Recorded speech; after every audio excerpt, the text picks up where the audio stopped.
in very few words, what are the Church's commitments to children?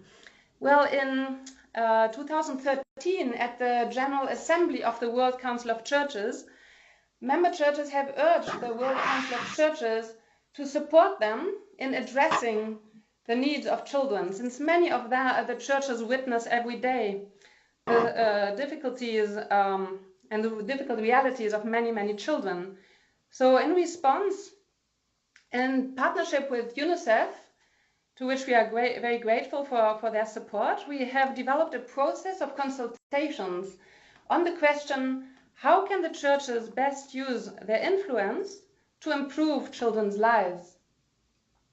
This included many different theologians, child rights practitioners, and monthly discussions which were led by Masimba Kuchera, whom I'm particularly happy that we have him with us here today. And we have then had many sensitive discussions on developing a consensus, but we reached that consensus, which was also supported by WCC governing bodies, by the executive committee, that the three main avenues for these efforts are child protection, child participation, and climate justice.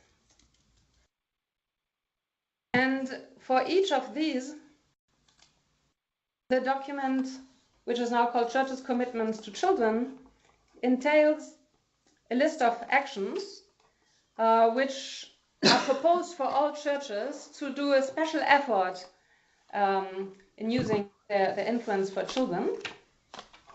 In this document, it is underlined that decisions infused with the perspective of children and adolescents are more relevant and more effective and more sustainable. It also underlines that by listening to children and showing them respect, it teaches them the importance of respecting others.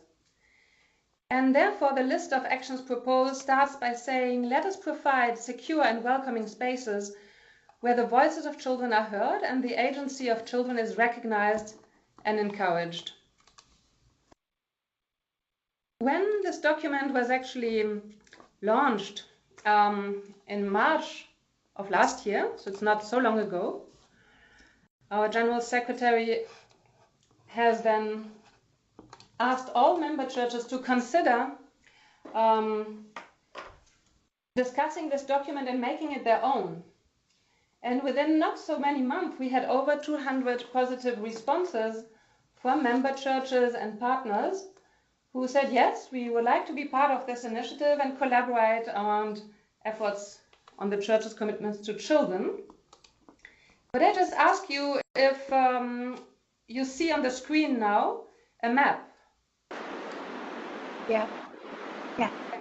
Okay, so I'm just showing you this map as it is really a useful tool for any church which would like to find allies around the efforts, either to support them or to ask for support. So churches can find in their same country or neighboring countries different organizations or churches which then say for which area they can offer support or where they need support. And we give there the email addresses of those who participated and agreed, so that a lot of this can happen without actually interventions by WCC or UNICEF. And we've heard that many of the churches already use this way of supporting each other. I would now like to hand over to Caterina. Caterina Tino from UNICEF, Partnerships Specialist, who has been instrumental in this process, as throughout the time she has helped in particular also in the participation of children. So Caterina, would you like us to share your experience with that? Thank you so much, Frederique. I'm very happy to be here. I see that my presentation now was uploaded without any problem. Can everyone see it? Yes, I can see it. Great. Okay, so I will talk about the process of consultations with children that was carried out during the drafting of the church's commitments to children. So a little bit of background is that when in the second half of 2015, UNICEF and WCC started working together on this journey. One of the first things that we did was to convene a seminar, bringing together many members of WCC member churches, many practitioners and experts in the field of different aspects of children's rights, in order to inform the drafting of the commitments. And one of the key recommendations that came out from that seminar was that children would need to be consulted, of course, in drafting these commitments. So why do we consult children? We do it because we want to share expertise, and information with them. We do it because we want to learn from children, seek their opinion, and integrate their views in what we're doing. We want to help children and adults understand their rights and their responsibilities. We want to share decision-making power with them. And last but not least, we want to ensure the best interests of children by including their views, in particular, in this case, in the process of drafting the commitments. So the recommendation from the seminar was taken very seriously, and in a 3-month period between March and May 2016, consultations with 144 children between 3 and 18 years old. So please notice the very quite wide age range. Consultations were carried out in 7 countries: in Albania, in the UK, in India, in Indonesia, Nigeria, South Africa, and Sweden. So a little bit now on the how we I say we, but it's you, how you carried out the consultations, because it's not UNICEF who did it, but it's the some member churches who volunteered to do it. So how these consultations were carried out. Basically, the whole process of drafting the church's commitments to children took inspiration from what is called Children's Rights and Business Principle, which is the idea of having the private sector being informed and being respecting children's rights. The process, the work with WCC, with all the churches, really took inspiration from that. And the consultations with children is something that also benefited from that experience, because there was a guide, a package that was already put together to help facilitate these consultations, and this package was adapted with a lot of inputs from WCC member churches, from World Vision, who helped very much, and from UNICEF. So the result was this guide that you see here in the PowerPoint, and this guide included a child-friendly version of the commitments, because of course, if you seek the opinion of children, you first of all have to speak their language. They need to be able to understand you. So we needed to translate what at the time was the most updated, the latest draft of the commitments, in a language that would be understandable for them. This guide also included a lot of information on practical information on how to prepare for the consultation. So from practical things like who will take pictures, how to send the invitations out. There was a sample of invitation, a sample of parental consent that the parents will need to sign. There was a sample agenda, some examples of icebreakers, energizers, or activities that could be done in order to solicit the opinion of children.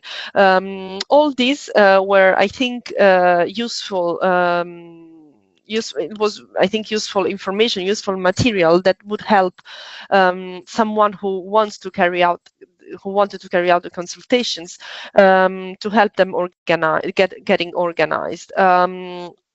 And there was also a template to share the results, so to collect the information and to share it back with us, because so that made it easier for us to have to gather all the information and to actually go through and read it and analyze it and really take it into consideration. I will get back later on this guide, because it has been further adapted and it's available to all of you now in an updated version. But I'll talk about it at the end. So now a little bit of safety and protection considerations. So of course, whenever you include children and adolescents in your activities, there must be some safety and protection considerations that you have to consider. So we want to prevent, of course, any harm being done to the children who are participating. We want to the consent to participate to be an informed one. So children and their parents need to know what they are asked, what they're being asked to do, why, and what their inputs, what they are going to be inputting in, and how their opinion will be taken into consideration. There needs to be special considerations if the children need to travel to the place of the consultation. So again, parental consent and health, of course, safety and well-being in general of the children and adolescents is of utmost importance. And finally, safety.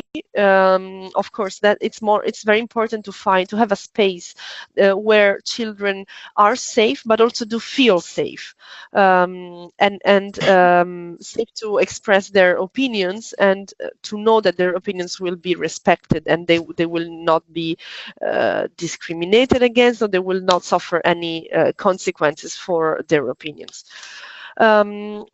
So a little bit briefly on the results of these consultations. So I can tell you that the information that was gathered was really taken very seriously. It was compiled in a big Excel spreadsheet where you had every single input that was received by every single child, and we went through all of them and grouped them by those that were similar in content, and ultimately they all made it to the final draft of the church's commitments.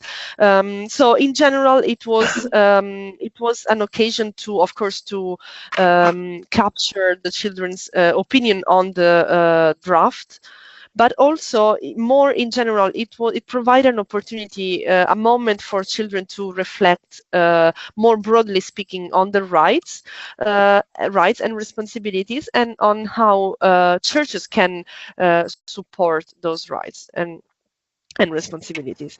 And the main outcome of this reflection was that in order for the church to ensure that the rights of children are respected, the first step is that church should be listening to children, that children need to be consulted. So that was the main outcome. And let's go through a few suggestions that were incorporated. So on protection, both from the UK and in South Africa, churches agreed that children agreed that they should be consulted on how to make the church a safe place. So it's not only about adults getting together and deciding some measures to protect children, but children can contribute positively to this process. About climate justice, it was fun. I see here that there is Sue Mitchell who led the consultations in her church, so she will speak more to it maybe later. But one thing was that in the UK they made there were some post-its that children were writing, and they were putting them on the wall. And one of them, speaking about climate justice, one child wrote, "What would Jesus think?" So what would Jesus think about the earth and the way we treat it? And I thought that this post-it really spoke, was speaking more than 1,000 words, really. And finally, on participation, children in Indonesia suggested that their church formed a child-centered committee that would participate in all the decisions and in planning all the activities in the churches. So this, I think, were very nice suggestions, and I have here some quotes because some of them were really truly inspiring. And the funny thing, or maybe, I mean, it's not funny, but it's ironic. The ironic thing is that a group of about, I think, 90 adults up to that point had been involved in drafting these commitments in a way or another. Child rights experts and UNICEF and WCC and the highest hierarchy of WCC. And yet, through these consultations, some of the suggestions that came out, nobody had thought about it. So none of these 90 people, myself included, had really come up with that ideas that came through us through children. So really, I'm very happy that we did that. It was truly worth it. So I mentioned earlier that the guide, the package that was developed in order to help conduct these consultations was further adapted after the church's commitments were finally adopted. So it was finally adapted to incorporate some of the latest changes, and it is now available. It's on the WCC's website within the resources in the page for on children's rights, and it is a tool that is out there. It's available to anyone to download. I know that a lot of you are already doing a lot in terms of child participation and probably don't need any further guidance, but in case you do, that's a very simple, user-friendly, ready-to-use material that is out there. And as I said, there are samples of invitations, samples of parental consent, examples of activities and fun activities that you can do with children. So it's really very easy to get in case you need it. I would encourage everyone to use it. And that's it. I know that, as I said, there is Sue Mitchell online, and there is also Vicky Sikakanem, if I'm pronouncing your last name correctly, from South Africa. So they are from the UK and from South Africa, and they were, I think, personally involved in carrying out these consultations in their parishes. So I think maybe they can tell us a little bit about their experience if they want, and otherwise we move to the next presentation. Thank you. I'm happy to say it was an absolute pleasure to carry out these consultations, and it was very moving to hear what the children had to say.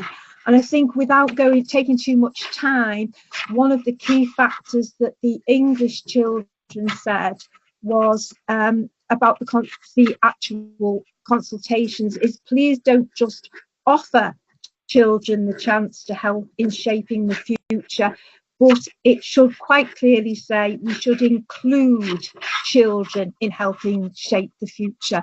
They are really, really passionate about being involved and being included.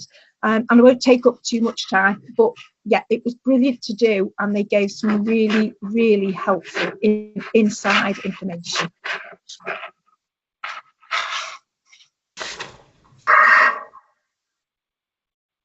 And thank you, Sue, because you also helped us a lot in developing the child-friendly version of the guide, together also with Caterina from World Vision, who I saw has joined us as well. So welcome, Caterina.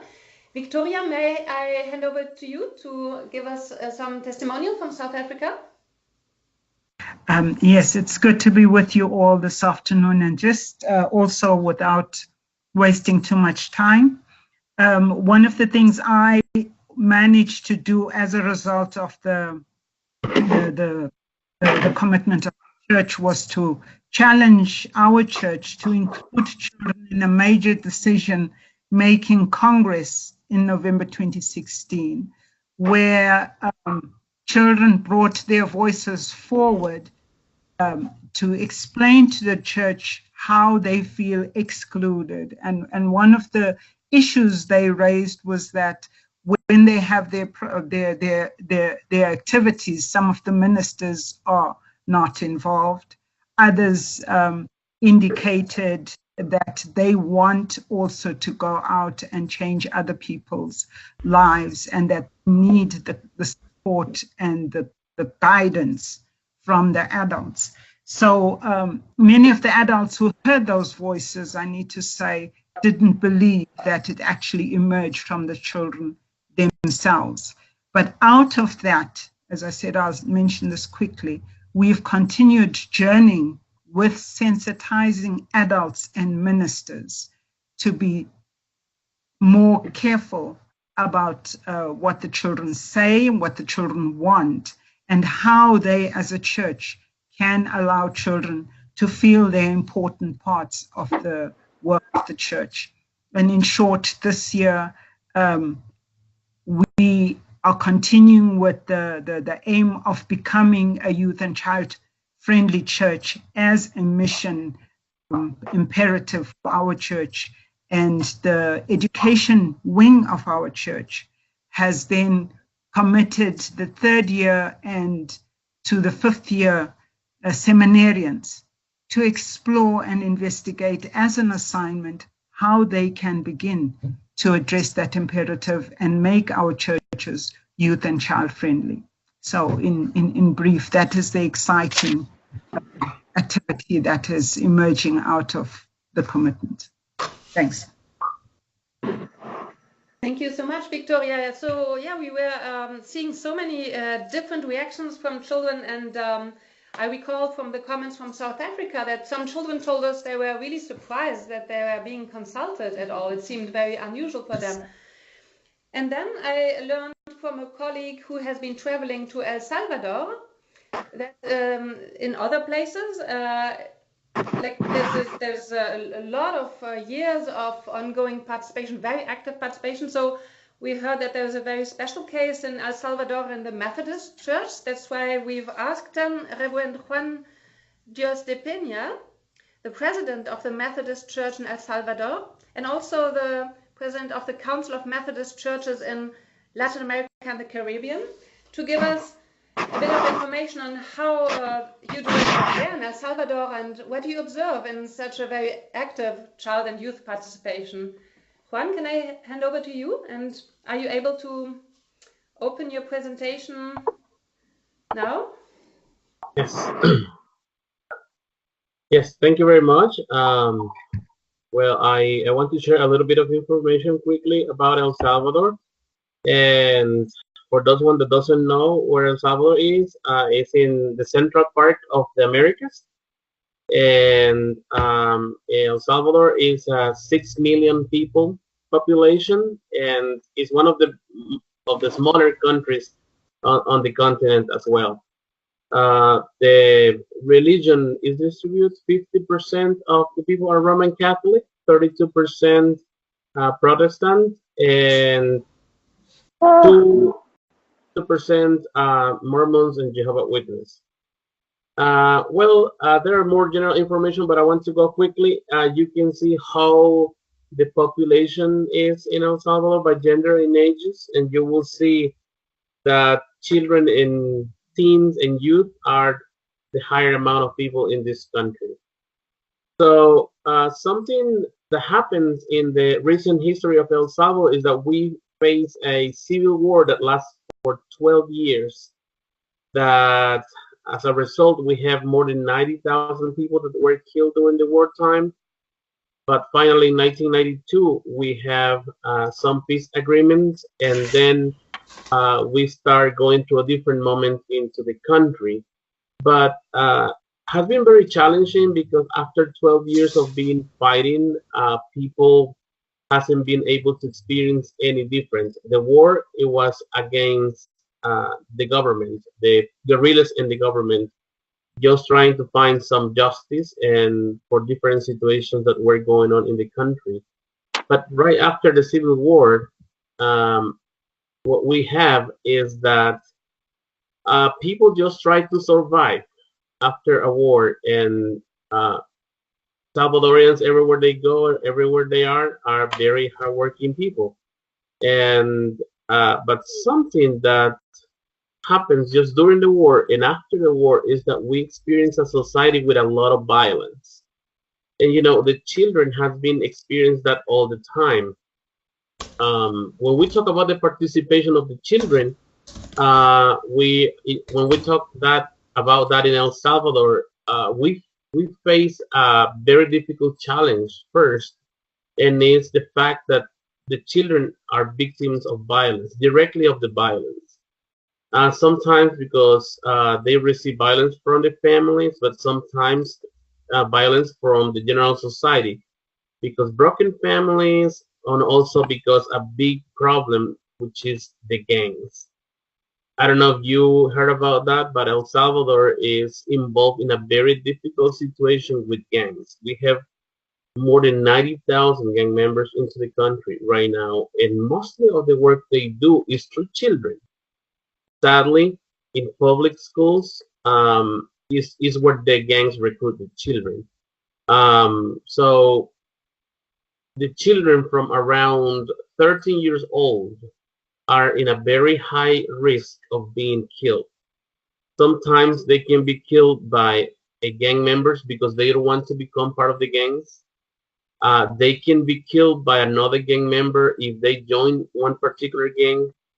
Sometimes they will be killed by the police. So they don't have many options. Some children, they just decide to leave the country, and that's why has been a very high immigration from El Salvador, Honduras, Guatemala, and then going to the US and some other countries that face a different reality. You know, just the fact of being a teenager, that is a real problem because they become a target of the gangs. The children have a lot of potential, but they don't have many opportunities. There are not many options, especially with the poor kids that are the higher amount of children into the country. So this is a new from yesterday, that two brothers were killed just for refusing to become part of the gang. So we have some information that from 2009 to 2016, around 288 children were killed from being babies to 12 years old. 133 victims of 13 years old, 346 victims of 14 years old, and 728 teenagers of 50 years old, and 1,036 of 16 years old. So it's very, very hard because mostly of the times the children, the only opportunity they have is to become part of a gang. So the youth from 16 to 25 are the mainly people that die in this country because the violence. So what we hear from the children in different communities and through the churches is that they just want the violence to stop because they want to walk on the streets without being afraid of dying that day. They want to play sports without being afraid. They just want to go to school to learn instead of going to school to be recruited by a gang member. So that's why the church starts about 24 years ago. Starts in El Salvador. Before 24 years ago wasn't Methodist presence at all in this country. And then what the church realized is that because none of the parts, nobody in the government was concerned about what they need to do for the people, and especially for the children, we face different difficult situations, but different organizations in the church are focused on working straight with the children. And what the first thing the children says, what do you want to do? We want to play, but we want to play in a safe environment. So we have been working with different communities in order to let those kids to have a safer environment, even that they always place around the gangs. But just for being part of the church, just for doing some work with the church, the gangs let them be playing around. And so something that we try to do also to give to the children an opportunity to see the life different, because many times the children, they are not even invited to be part of the gangs, but they want to be part of the gangs, because the gangs for them becomes like a society, becomes a family, becomes an opportunity to survive, because there are not many examples around, or there are not many options around. So the church is trying to reach them to the places we work in order to give them the opportunity, to cover some of the basic needs, but especially to interact with other children in a different way, in a way that they can realize that they can be good children. Many of the children, when you talk to them, they say, no, we're not good. We have bad parents. We are part of a bad family, so we are bad people. We're bad children, and that's not true. I mean, they can change their reality, and they can have a different future as well. Well, they are very creative children, so we bring them, and they do a lot of different work, different activities. Which I don't know if the presentation. Oh yeah, the presentation is working. So what happens in El Salvador is that the society, most of the society, they don't believe in the children. They don't care on the children. People are just trying to survive. People are just trying to do what they can in order to bring enough food to the houses. So the children are basically abandoned, and they are in a very high risk to be recruited by the gang members. Also, what we're doing is that we are giving them an opportunity to educational programs to have a different opportunity, because education also is part of the solutions for them to have a different future, to face different realities. And we're just developing the first Methodist school, and through that school we are inviting the children to develop different abilities they have, like talking to children in public, also doing some different things like saying poems, learning stories, sharing with other children, but also they are learning the different subjects that in every single school they will learn. But also we're trying to cultivate in them that Jesus Christ loves them, because many of them, they don't know what even love means, or they don't even know what that phrase when you say, oh, Jesus loves you. How Jesus is gonna love me if I live in these conditions, if I'm gonna die maybe when I'm 12, 13 years old? So through the work we do, we give them different opportunities for them to develop the different abilities they have. Some of them are very good dancers, some of them are very good singers, some of them are kids that they are very smart, and we provide those opportunities to them. We are not in that developed in order for them to to hear what they want to do, and like bring them together and to learn about their rights. I mean, of course they learn about their rights, but in a very basic way. But what we're trying to do is rescue them from the situation that they are facing. because our children are just beautiful. We're trying to teach them that it's very important to respect others, to say thanks for everything, to protect themselves and to protect others, to let people know what's going on around their area and around their community, and especially for them to be safe from adults or from other people that sometimes they just want to take advantage of the children. So we are working with around 3,000 children at this point. We start with 18 children and we're working with around 3,000 kids right now. Just trying to invite them to have a different reality, because, you know, the teens, the youth, and the children, they don't have any options in this country. The only options they have is to become a gang member. The life expectation actually is not that high. 22 years old is the high expectation, the life expectation they have once they join the gang. And also, when they have children, also they educate them to become gang members too. We're trying that the kids, the only gun that they learn to use is a toy, instead of different other things. So I think that's all I have right now. Thank you very much, Juan de Peña. And it is really encouraging to see how the church is almost a shelter for children in that very dangerous environment they face. My colleague who visited your church also told me that she was impressed how much you just give the floor to children in the church, and that they are extremely active in deciding upon the activity. So that is going to be also interesting. If you have any more materials to share later via email or so, we could make them available to other churches on how you engage them in decision making. I would now like to give the floor to Matti Navelu from UNICEF. Hi everyone.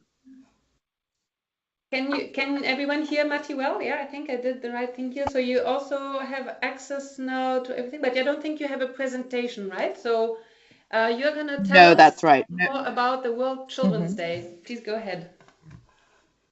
Thank you so much, and thank you for inviting me to this call. It's really inspiring to hear about the work of all of you. So to give you an overview of World Children's Day, and some of you may have heard of this from last year, which was our first year.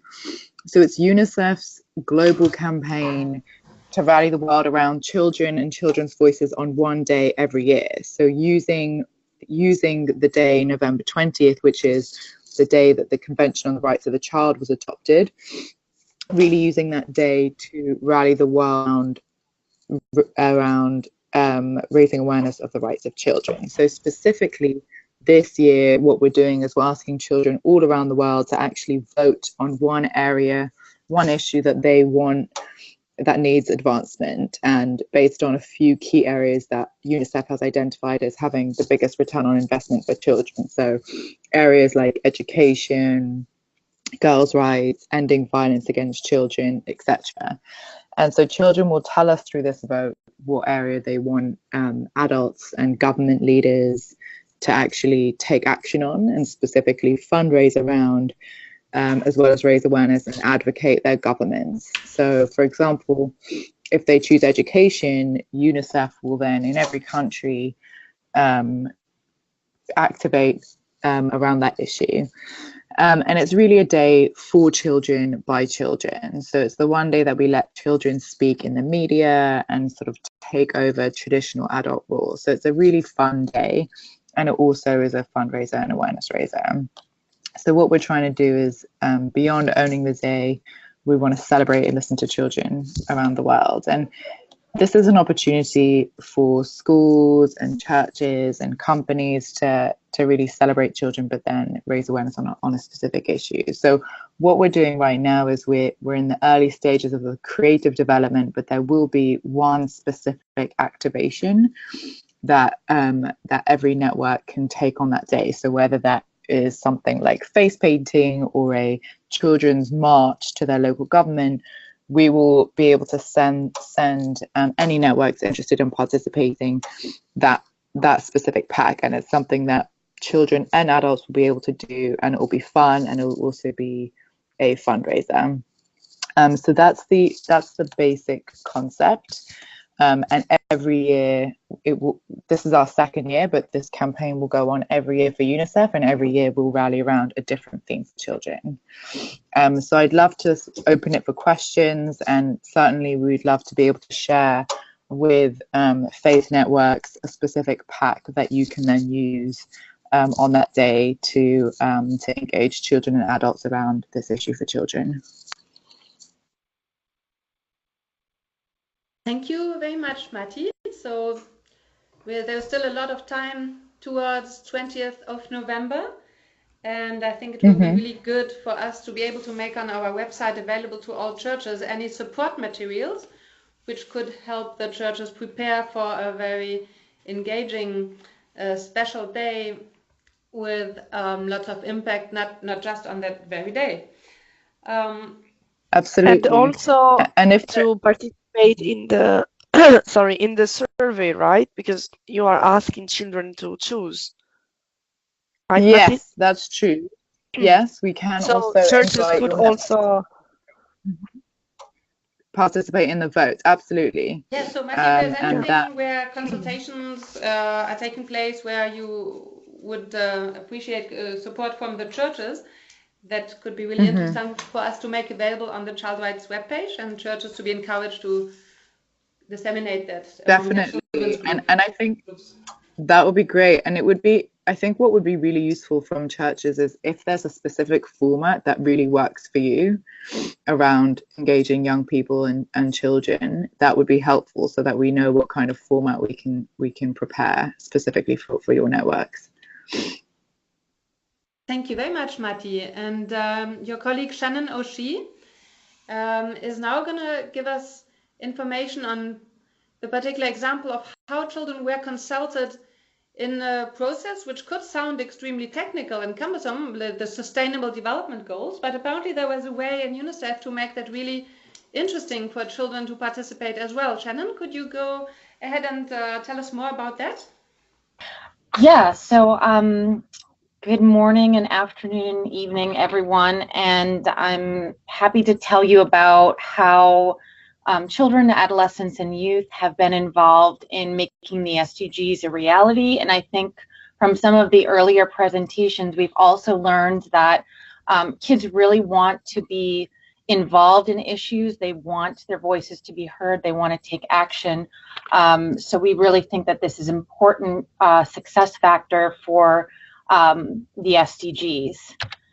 Before I get started, I just want to make sure that everyone is familiar with what the Sustainable Development Goals are. They were 17 goals that were adopted by heads of state from around the world at the September 2015 UN General Assembly. And they're basically a guide and a framework for the UN, but other stakeholders in creating a safer, cleaner, healthier, and more equal world for all people by the year 2030. And goal areas include, among others, ending poverty, improving health and education, fostering equality for women, girls, and other groups, and improving our natural world by protecting oceans, land, and reversing the impacts of climate change. So just a quick question, Shannon, is your presentation actually visible, or can anyone else tell us if it's appearing on the screen, because I don't see it on my screen? Oh, okay. Sorry, I'm seeing it. I'm seeing it on mine. Very good. We can so see please it. go We ahead. can I just see want to be sure it is visible to all. Thank you. Okay, great. Okay. Yes, I'm going along because it's very clear on mine. Anyway, for UNICEF, our overarching goal is to work with governments and other partners from civil society to faith-based communities to the private sector to advance the child rights agenda within the context of SDG implementation efforts. And to that end, we basically have two core political advocacy messages that guide all of our work. Message one is that investing in human capital is the foundation for achieving all SDGs. And this begins with investing in children starting in their earliest years of life and through their second decade. This includes issues like survival, health, quality education, protection, as well as a clean and nurturing environment for them to grow up in. And second message, which is going to be the main basis of my slides here, is getting children and youth involved as actors and agents of change and fostering long-term behavior change and social norm shifts as the means to ensure lasting and sustainable results on the SDGs. And the way that we do this, I like to refer to it very simply as the 3 A's, which are awareness, action, and accountability. So first, on awareness, young people must be aware of what the SDGs are. And that doesn't mean that they've memorized the 17 goals or can recite back what the 169 targets are. It's really that they've internalized the values represented by the SDGs and understand what these issues mean in a very practical and relevant way to their own daily lives. And when young people are aware of the issues and why they're important, they can be inspired to take action. This could be individual actions, but also within their families and with their friends, in their schools, and in their broader communities. And the idea is to showcase and celebrate that actions, even the smallest ones, can cumulatively add up to something quite extraordinary. And finally, young people should have the space to provide feedback to their governments and other decision makers on whether or not the SDGs are delivering, and being able to hold governments accountable on the commitments that they've made. And this could be through qualitative and quantitative feedback mechanisms such as focus groups, surveys, consultations, etc. And we know that faith-based organizations have a key role to play in all of these areas as educators, as conveners, as influencers, and as community leaders. So I'd like to quickly provide a few examples of what UNICEF is doing together with partners to foster awareness, action, and accountability. First, on the awareness front, in 2015, UNICEF partnered with the organization Project Everyone to launch the world's largest lesson. And this is a global initiative aimed at bringing the SDGs to the classroom through lesson plans, videos, comic books, and other creative and educational content. And this content is available freely and in a number of languages for educators to download, use, and adapt for their classrooms. And there's a sister initiative called Comics Uniting Nations, delivered in collaboration with the NGO PCI Media Impact. And this leverages the use of comic books and characters to share the messages of the SDGs through creative storytelling. And this can be used in the classroom and in formal learning environments, but also, of course, beyond. And our partners in this endeavor are some really iconic ones in the comics world.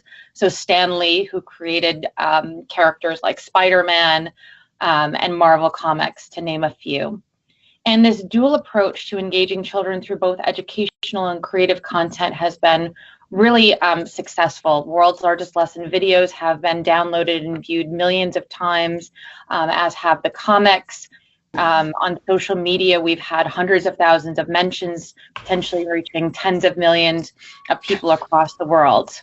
I also wanted to mention that in 2017, UNICEF launched its first ever climate comic contest, where we asked children and young people globally to submit an idea for a superhero that has climate-saving powers. And we were absolutely blown away by the stories and the drawings and the creativity that we received. We got nearly 3,000 submissions, and the winning idea is, as we speak, being made into a full-length comic book to be launched next month on the occasion of Earth Day.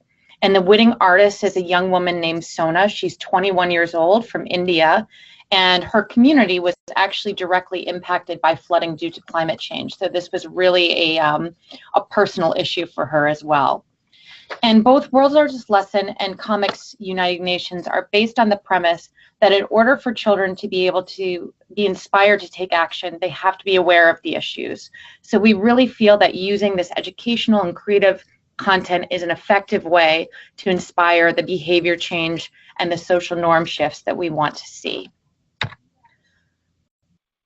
Moving on to the next example, which is in the area of activation. I don't know if you guys can see, my slides are no longer changing. Hello? Okay, there you go. Can you now? Oh, there we go. Sorry, probably something went wrong here, but apologies. Okay, I think it's back on, so it's now switched. So on the next A, which is on activation of children and youth, I wanted to mention something that we've done that we started in 2016 called the SDG Activate Talk series. It's a very simple premise. It's to create a space and host events for young people to hear from and network with other young people regarding very concrete and practical actions they're taking on they're doing on the SDGs. And I think what makes the SDG Activate series really unique is that we draw on a wide variety of young people from different backgrounds, not just young people who are already inclined to engage with the UN. So for example, we've had artists, fashion designers, inventors, sports figures, engineers, who have all been speakers at the SDG Activate talks. And the point is to show to young people that no matter what their interest and passion is, they can combine that with supporting the Sustainable Development Goals.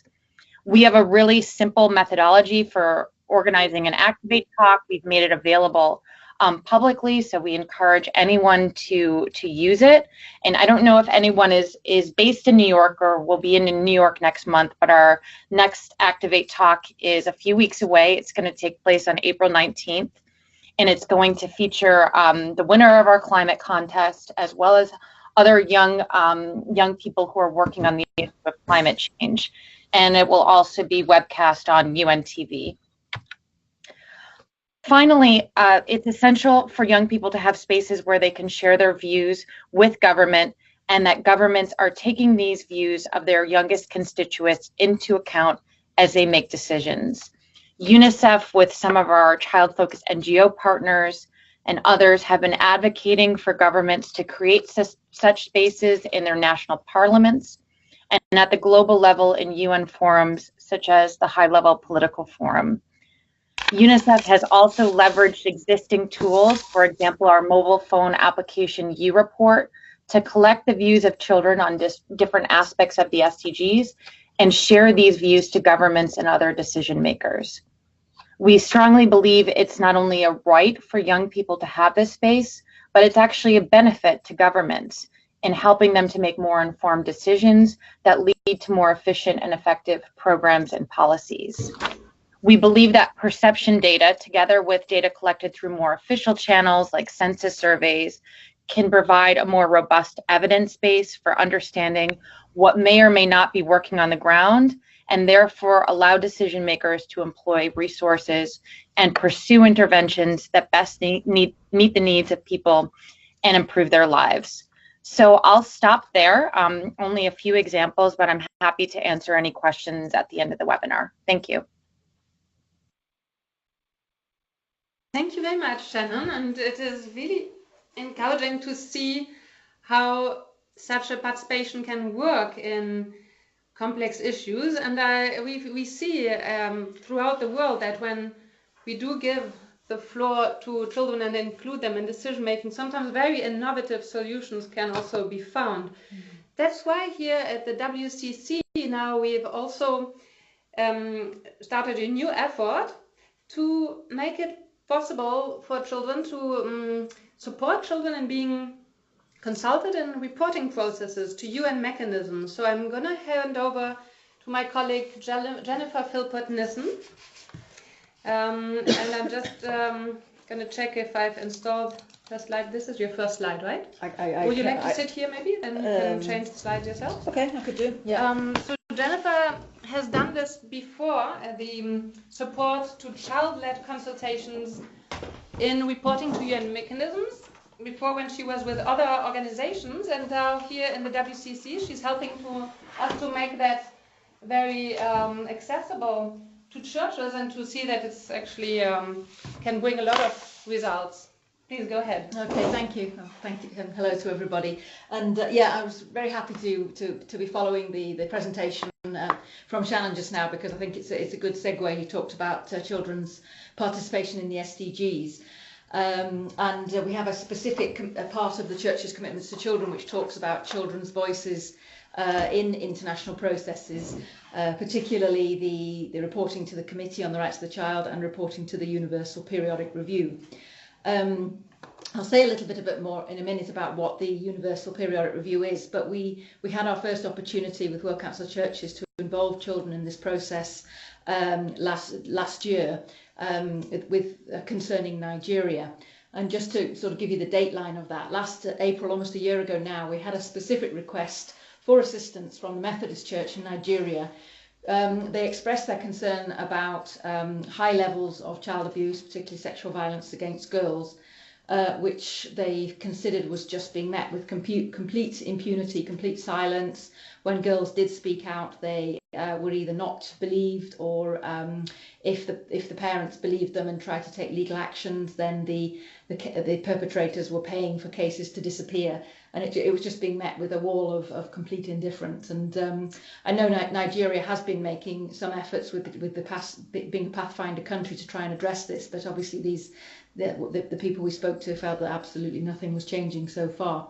So we had a look to see what was upcoming with which would be an upcoming opportunity for Nigeria, and we saw that they would be reporting to the Universal Periodic Review, which is a mechanism of the Human Rights Council, in November this year.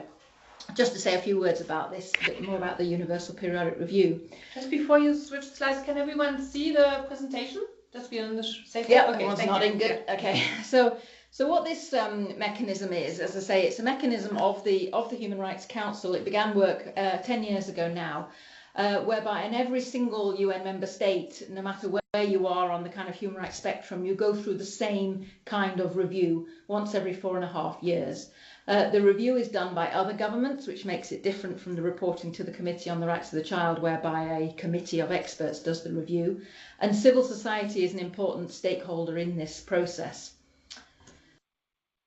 Three documents make up the review, one written by the government itself, and it's supposed to consult civil society when it writes that report. Some governments do, some governments don't. There's a UN report where the UN compiles information that has come from its various processes, special rapporteurs, etc. And the one of interest to us is what they call a stakeholder report, which is basically any civil society actors. And this is where we feel it's important that children also become part of this, one of these civil society actors. So although only governments can speak during the review, the issues that they raise are often those which civil society has reported and then has done advocacy to encourage governments to raise. So it could be a wide range of issues. The pictures here, we have our famous World Council of Churches bottle, because we're a blue community. It could be, you could be raising issues of access to water, the right to food, issues of racial discrimination, people with disabilities, a wide range of things. And following on from the last presentation, we can also use this mechanism to report on progress under the Sustainable Development Goals. Just a few points then. So governments make a series of recommendations to the state being reviewed, and then in the following review 4 or 5 years later, that state has to explain what it's done to implement the recommendations. And it's important that civil society doesn't just write its report and then forget about it, but it continues to remind the governments about these commitments and and be ready to report on what the government has or has not done 4 or 5 years later. So can children be involved? Absolutely. Two main reasons. First of all, they have the legal right to be involved, to be heard and to express their opinions. And very importantly, they have insights into their own and other children's needs which adults might consistently miss. Children started engaging in this process in 2010. At the time I was with World Vision, and World Vision Lebanon did the first ever child-led report to the Universal Periodic Review. Also with World Vision we did reports for Ghana, Albania, Bangladesh, which were child-led, and several others. Save the Children has also done many reports which have been child-led, and other organisations. So jumping back, just to show you, this is quickly a picture of, you see how young the children were in Lebanon. They were like 10 years old, and the picture on the right is showing how we collected their views as to what were the key issues, and then they decided amongst those particular issues which they felt were the most important. So things like child labour, begging, violence against children, issues like that they felt were the particular issues of concern that they wanted the report to focus on. So going back to Nigeria, we organised a series of workshops in November.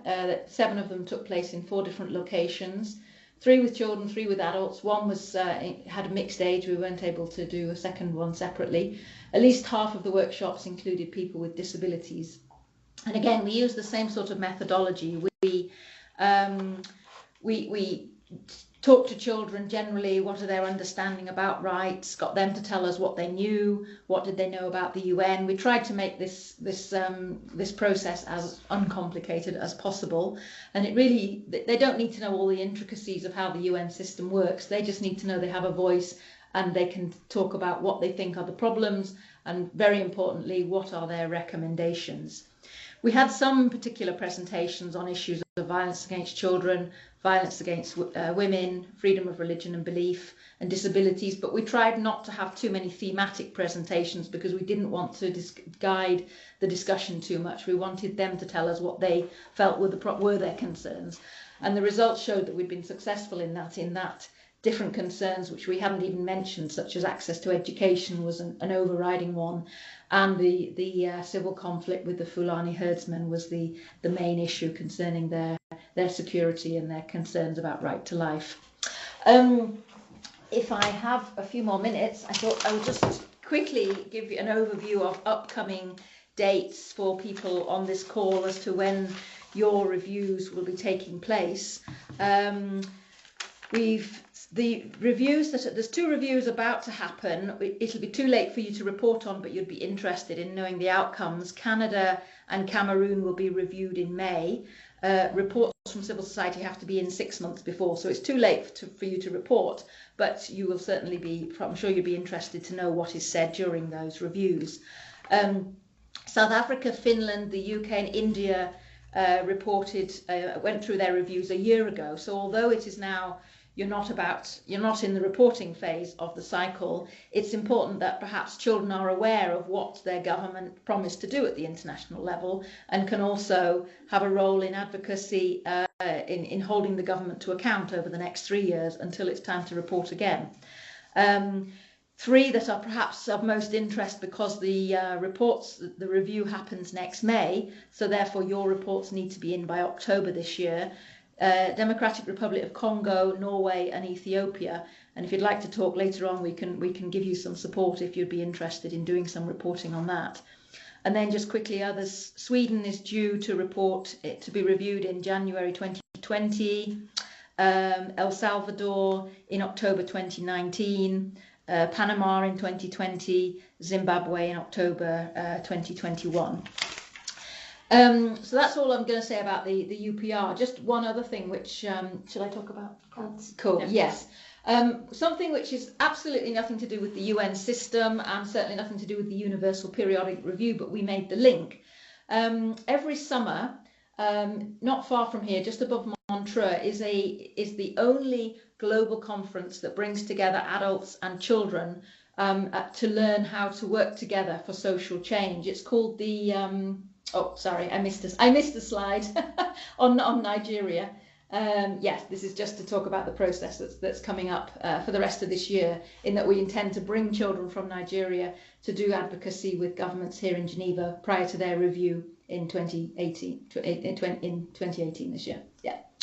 So sorry. So jumping back, there's a conference called Children as Actors for Transforming Society. It takes place in Switzerland, and as I say, we would really encourage you to consider, budgets allowing, to consider sending 1 or 2 children here. It's a real, it's an incredible opportunity. I've been involved with it myself for 5 years. This will be my sixth year, and my own children have been part of the organising committee.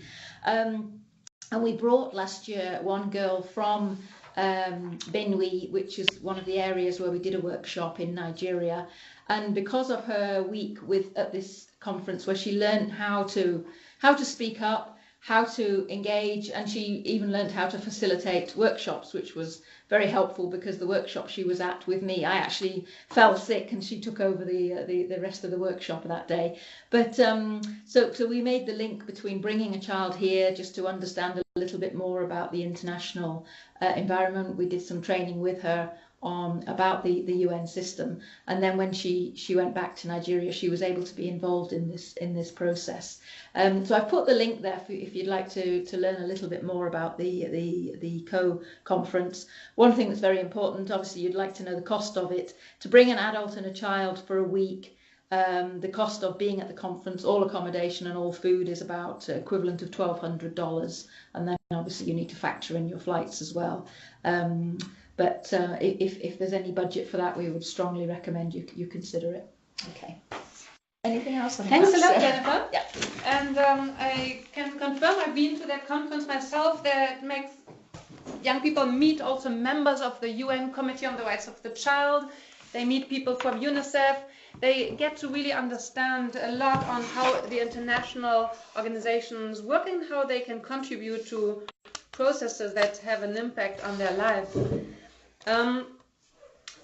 This was actually already the beginning of the next slot here in our agenda, which is on support available for churches engaged around this commitment to on child and youth participation. So this is one opportunity of capacity building for young people to be empowered to really learn how to be confident in being a leader and influence processes. And there are others. So I'm just gonna link to our page on the World Council of Churches webpage. So it's taking a bit of time, but it helps me also to show you how to find it. Now I'm just gonna, and now you have the website of WCC on the screen, right? Yes. Yes. So if you go to what we do, you go to our child rights webpage, and there you go to resources and tools overview. In here you find the guide which Caterina mentioned at the beginning of our webinar, the one which was developed to help in consulting children in the implementation this time of the Church's commitments to children. You also find here a child-friendly version of the commitments. And then if you go to the different commitments, for example, you go to commitment 2, promoting meaningful participation. And here you have for participation within the church, so commitment 1A. Not so many tools yet. If any of you have further tools, I received some just before the call from you, Victoria, from South Africa. That is an area where we probably need more help from existing best practices. As you will see for the commitment 2B on the influence of children in society at large, there we have many more examples. One includes the Child Friendly Churches Award, which was developed by the Anglican Church in the UK. So Sue Mitchell, who is here with us today, is actually a leader of this initiative, which was developed by the Diocese of Liverpool. I encourage you to consider that as very interesting. And so here you find many different tools. And in addition to that, I would like to just take a minute to talk to you about an upcoming tool which we are now developing and which will be available around end of this year. In order to do that, I'm going to again try to go to the previous place with the PowerPoint. Sorry about that. Here we go.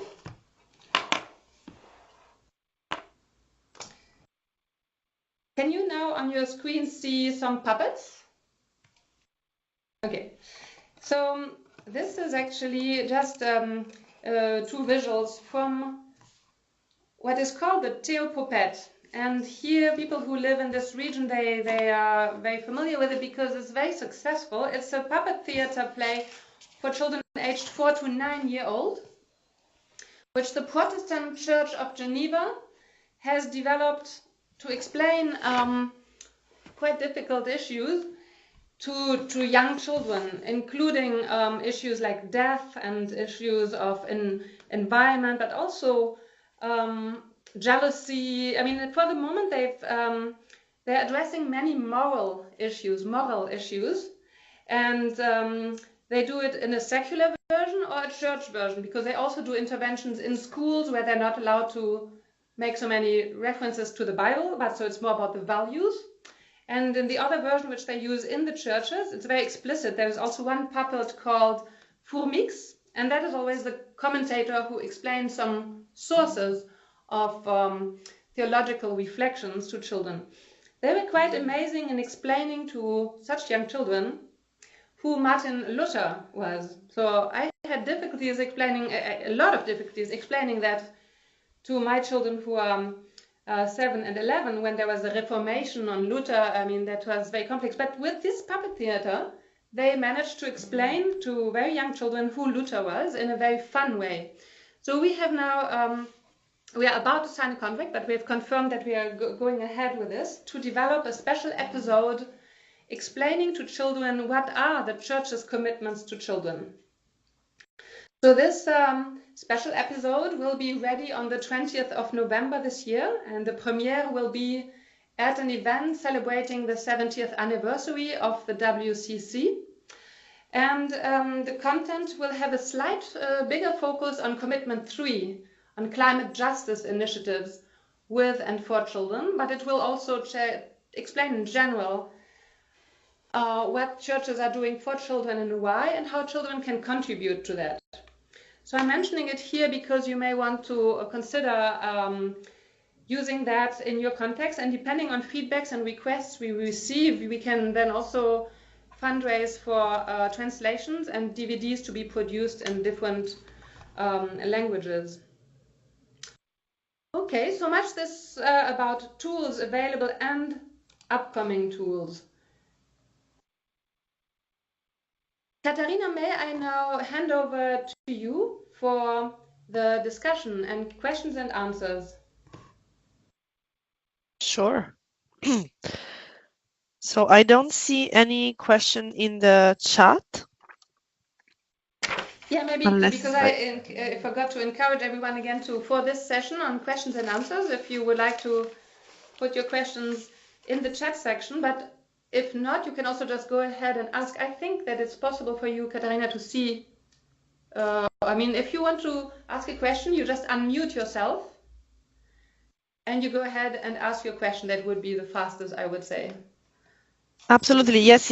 I was just checking the chat in case anyone had written anything during the presentations, but I don't see any questions. So the time is now. If you have any question or comment, anything you would like to share, as Frederique said, just unmute your microphone and speak now. And introduce yourself maybe while you do it. It's Sue Mitchell from the UK. I'm very interested in a bit more information about World Children's Day. We didn't really hear about this over in the UK last year, and I'm wondering if there are any literature that we can have that I can use to promote this across all the churches within our diocese, which are around 208 different churches. Thank you. Let's take a few questions and then I'll try to answer or to point you to the person who can answer. Anyone else? Yes, can you hear me? Yes. Yeah. So the situation from where I am, I have had conversations with pastors and ministers who are starting churches but need support in creating a more infrastructural safe space for children. In other words, they have expressed their need that they need to have help in building structures to serve as places where they can cater education for children. And then another reality from my part, from my country, as the OFWs, the parents leaving the children to go to work. That is a phenomenon that the churches here are trying to address to those children who are being left behind, so that the parents can work overseas.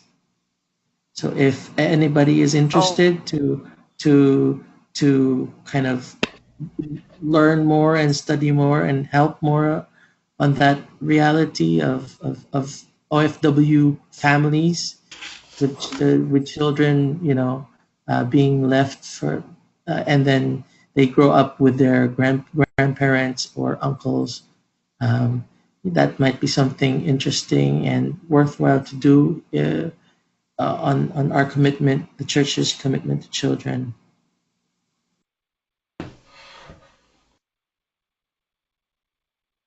Can I ask you a clarification on your first question? You said that there were, if I understood correctly, that churches were asking for support in creating safe spaces.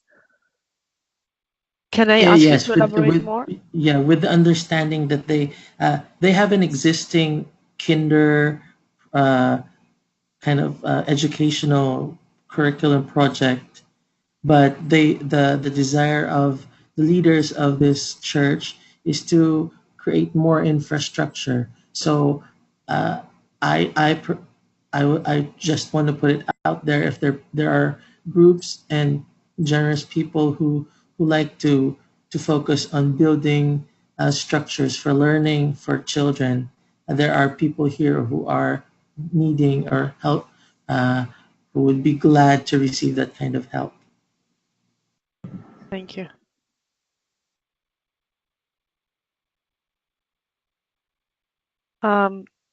Anyone else?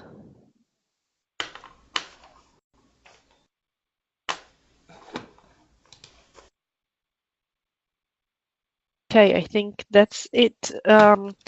So I think these were comments, questions and comments. On the first one, on World Children's Day, so I can, I don't see my colleague Matti still online. She's really the lead on this. But basically, so the celebration on the 20th of November, which is the anniversary of the Convention on the Rights of the Child, is a date. In general, it's a date that has always been used by the UN, and by we encourage all our partners to use this date as an occasion to celebrate children and to work with them and for them. Now, this it has been only since last year, as Matti mentioned, that we officially called it World Children's Day, and we are promoting more. Last year it was about children's takeover. So in many countries and here at the UN, children were taking over physically positions that were normally reserved only to adults, like in the media or in some countries, I believe, in parliaments, or here at the UN. This is something that has been newly launched, and next year, as Matti said, we'll be focusing only on one specific issue. And I can send you more information. I don't think we have much more information on the plans for this year yet, not more than what Matti shared. But definitely we are encouraging, as we are shaping the plans in this year, really also the plans will be very much informed by children. So as we have more information, we are absolutely happy for as many partners as possible from all parts of society. So of course, in this case, churches to be an active part of it. So I can definitely in the future, I will share the information with all of you who participate in this webinar. That's brilliant. Thank you. Thank you. Okay. And for the other two questions, Frederique, I think maybe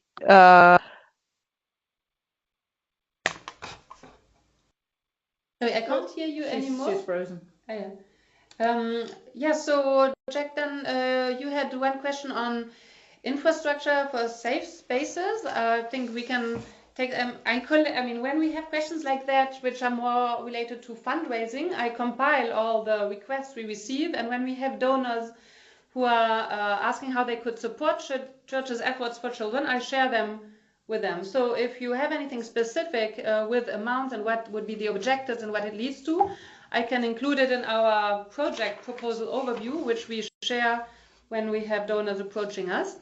And the other one on parents leaving children behind to go and work overseas, I can imagine that this is a huge challenge, and it's a really urgent child protection issue. So I think it's good you brought it up, and it definitely affects child participation and adolescent participation, because I think the participation has to always be linked to child protection, and the churches can definitely play an important role in raising awareness on that and seeking for support also from the decision makers. And I will maybe afterwards discuss in the bilaterals with you how possibly with the help of Jennifer and influencing reports to the Committee on the Rights of the Child or the Universal Periodic Review, if this is underestimated, the nature of this child protection problem, maybe it can be addressed, and you could help consult children who are in this situation and ask them to share their voices on what it means to be left behind and the parents working overseas, and share that with governments and with the Committee on the Rights of the Child, which then makes recommendation to the government. Okay, were there any other questions? And Caterina, are you back with your voice? Because okay, so would you like to just conclude that part of the discussion? Sorry. I am back. I am so sorry. I was disconnected. When I left, I was just saying, I don't know what else you said in the meanwhile, but I was just saying that for the other two questions, I mean, it was more of a request of support, I think. Yeah, I addressed those questions, so I responded to that. It was more if there were other pending questions or...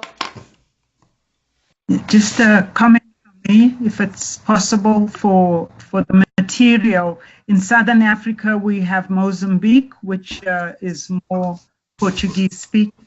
So if we can get material in Portuguese, it would help us a great deal for the global world. I think the World Children's Day. That would help me. Thank you very much. Thank you. I took note of it. Thanks. Appreciate it. Okay, looking at the time, as it is 2 minutes toward the end of our webinar, maybe it's a moment to look at the conclusions and next steps. So I would like to just recap what we heard during this webinar. So the commitment on meaningful participation of children and adolescents is clearly already addressed by many churches worldwide, as we also saw on the map. But as we heard from South Africa, for example, there are various contexts where adults seem to have fears of meaningful child participation. And churches like the Methodist Church in South Africa are working on very strategic ways to overcome these fears and make pastors and parents feel more confident about that it can be done. We've also heard from the UK, which participated in the consultations, that there is strategies such as the Child Friendly Churches Award that can be leveraging child participation in a very effective way. Then from El Salvador, we heard a testimonial on a very, very difficult context where children are facing extreme violence on a daily basis, and churches are becoming or have already become a real shelter to be protected from gang violence. So we also know that in such a context, the church is giving particular attention to the voices of children and helping them being heard and gives them a real community. So after that, we have heard about many concrete opportunities worldwide for the voices of children channeled through the churches to be heard. So we heard about the example of SDGs, the Sustainable Development Goals. We heard about reporting to UN mechanisms, very complex processes where still it seems very worthwhile, making it very accessible and help children understand what's going on in the world and have an influence on that, as they will be a very strong hope for solutions of what's going on in the world today. The World Children's Day will provide really good opportunity to give much visibility to meaningful child participation. So I encourage all of you to mark that and also share good practices. And this is really what I would like to conclude with this, in addition to thanking you so much for your participation in this webinar, I would like to encourage you to share your success stories with us so that we can make them available to all the churches who follow what is being done by the fellowship. In addition to sharing your success stories, but also your concerns, I could also imagine many of you becoming ambassadors for the church's commitments to children. And Masimba Kuchera, as I mentioned before, I don't know if you are still with us. Masimba, I don't see you right now, but let me say actually that you are available also as one of our main ambassadors for the church's commitments to children. Masimba Kuchera travels around and goes to influential meetings to raise awareness on the church's commitments to children. He can also help giving trainings to those who want to become future ambassadors for these commitments. And I see that we also have some national councils of churches online. If I saw correctly, we have somebody from the Ghana National Council of Churches. So we know that the national councils of churches can be very helpful counterpart for you churches to leverage the efforts on child participation. So in many countries, we are now looking at strategic meetings with the National Council of Churches to look at how we can support all the churches who want to do even more for meaningful child and youth participation. And a word on that, Frederique, on that note, on the National Council of Churches, when in your respective countries the National Council of Churches gets organized and starts really prioritizing children and decides actively that they want to work at the national level and help all churches in your country work with and for children, at that point we can also facilitate a connection to our UNICEF offices locally. Not that there can't be, of course, connections and meetings also with the single member churches, but whenever there is already the churches are already joining forces at the national level in this nationally representative body that is the National Council of Churches. That makes the work even easier to happen with UNICEF at the country level, because the representatives from the National Council of Churches can meet with the UNICEF representative and sort out a strategy at the national level that really can reach the most vulnerable children and the most marginalized, the most excluded ones. Over. I see a message from Katy Flores, World Vision, who's also sharing with us.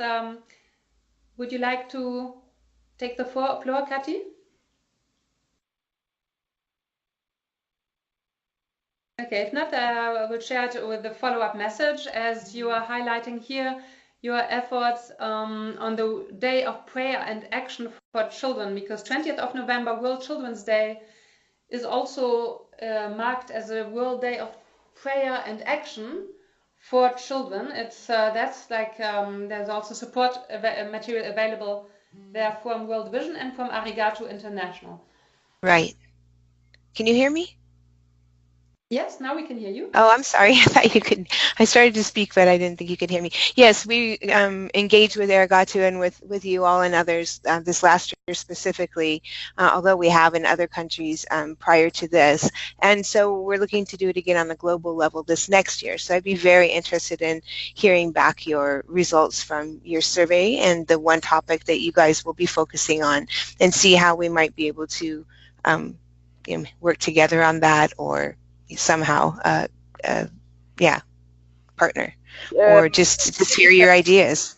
Yeah, absolutely. We have already worked very much in the past on the Year of Prayer and Action for Children, as you mentioned, with Arigato. So that's something that our country offices also are familiar with. So yeah, we're just becoming more familiar. So I'd like to be able to pick up on your expertise and use it moving forward for us as well. So very interested in that. Thank you. A big thanks to all of you for your participation, and especially to those of you who work in very difficult circumstances. We see everywhere how really the church volunteers are going out of their way to do so much for children, and often in extreme situations. So I use this occasion to really thank you so much for that, and for sharing the encouraging example with all of the fellowship. So we'll do our utmost to make sure that your examples will serve to a high number of other churches who would like to have ambitions and want to do more on child and youth participation.